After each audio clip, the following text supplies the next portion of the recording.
এই শালা চুদনা চুদা জামাই, কিভাবে কাঁদছে তোর শাশুড়িটা? আমি কোনোদিনও ভাবতেও পারিনি জামাই মেয়ে শাশুড়ির ঘরে ঢুকে শাশুড়িকে জড়িয়ে ধরবে। তাই লোক আমি জামাই ষষ্ঠী করতেই ডাকতাম না ও বারোচোদাকে। বাবা তুমি শুধু একবার হুকুম দাও, দেখো আমি মাটির তলায় পুঁতে দেবো কোনি। কি সর্বনাশ তাই না করলে বলো দেখিনি জামাই হয়ে। হবে শালা জামাই, তোকে তো মেয়ে দিয়েছিবে, হ্যাঁ? আবার শাশুড়ির ঘরে ঢোকার কি দরকার ছিল বে তোরা? বাবা আমি বুঝতে পারিনি গো, কারেন্ট চলে গেল বলে। খবরদার শালা হারামি, তোর ওই অপবিত্র মুখ আমাকে বাবা বলে ডাকবি না। বাড়া বলছি অন্যায় হয়ে গেছে, ভুলে ঢুকে পড়েছি। ওইগুলো ভুল নাই গো, তুমি জেনে শুনে ঢুকেছো, তোমাকে আমি জানি তুমি আমাদেরকে কোন নজরে কোন মতলবে তাকাও। বাবা অন্যায় তো মানুষ একবার করে ফেলে থাকে, কি ক্ষমা করা যায় না নাকি? তুই চরম অন্যায় করেছো, তুমি যে অন্যায় করেছো এই অন্যায় ক্ষমা নাই তো তোমার। বুকাচোদা, শাশুড়ি মারলি না বে তুই? শাশুড়ি মায়ের মতো হয়ে যাবে, তুই তার ঘরে কি করে ঢুকলি বে শালা? বলছি তো বাবা, বানালে কারেন্ট ছিল না, ওরা অন্ধকার, আমি চলে গেলাম আমার ঘর মনে করে ওই ঘরে ঢুকে পড়লাম। শালা 5 বছর বিয়ে হয়েছে তোর, তুই তোর নিজের ঘর কোনটা, তোর শাশুড়ির ঘর কোনটা তুই চিনি না লাইবে? ওই রকমই বাবা, ওই রকমই নোংরা, ওই রকমই চরিত্রহীন, মা মাসি মানে না ও। শুনবে, তোর এই শেষ জামাই ষষ্ঠী করতে আসা আমার বাড়িতে, ঠিক আছে? আমার বাড়িটা 3 সীমানা মারাবি না। আজ আমার ষষ্ঠী করতে লেবা না তাইলে? বে এটা তুই জামাই ষষ্ঠী করতে করতে আসবি, তুই আমার মায়ের ঘরে কেন ঢুকবি বে? তোরা দুই বাপ বেটা পাগল না ছাগল বে?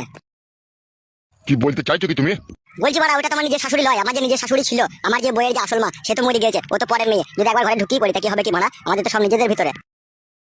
খাটি কথাবার্তাটা শুনো আর তাহলে বুঝতে পারছি তোর মনে কত খারাপ মতলব আছে।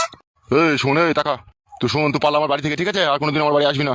শ্বশুর আব্বা, ওই আম কাটা, লাল লিচু, খেদা আর একটু মাছের মাথার গরম দেখিও না, ঠিক আছে? ওরকম কাদা জামাই ষষ্ঠী করতে এলাম আর না এলাম, গান মারাইছে। একবার ঢুকি পড়েছি এই জন্য বারবার ভাগ ডল পিটি গোটা দুনিয়াকে জানাইতে হবে নাকি বাড়া?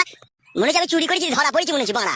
কিছুই তো করিনি, শুধু অন্ধকার ছিল ঘরে, আমি ঢুকে পড়েছিলাম, যেই আমি বারবার একটু ওই যেখানে সেখানে হাত পড়ে গেল, তাতে মানে এমন কইছে মনে হচ্ছে বিশাল ব্যাপার, মনে হচ্ছে বিশাল কিছু আমি করে পড়েছি বাড়া।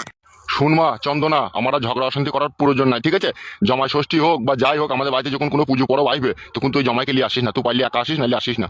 এ আইব না বে শ্বশুর, মুখে কথাবার্তা ছিরি সবুত আছে কোনো? ছিরি সবুত কি হবে মা? তুমি শাশুড়ি, অন্ধকারে তোমার ঘরে নালে একবার ঢুকিয়ে পড়েছিলাম, তার জন্য এত খিটকাল করতে হবে নাকি? আমি জামাই বলে কি কোনো সম্মান নাই নাকি আমার? এ বউ তাড়াতাড়ি ব্যাগ গুলি পালাই আই। গুদ মারানি কাদা, এর 1 সেকেন্ড থাকবো না ফেদা। 1 সেকেন্ড থাকবে না, চব্বুচ শুন করতে গিলি রে। ও শ্বশুর, তোমার বউকে মানা করো। হবে, তোর কথাবার্তা কি সিঁড়ি সাক্কা কোনোদিন হবে না নাকি? দেখো শ্বশুর আব্বা ভাই, আমি এসব কোনো কথা শুনতে চাই না, আমি পালাবো কোনি। কে ভাই বে তোর? ভাই বলি তো এরকম আমাকে অসম্মান করছো তুমি। তুমি যদি আমাকে জামাই ভাবতা, ঠিক আছে, তাহলে কোনোদিনও খারাপ জিনিসটা মনের মধ্যে ভাবতে না।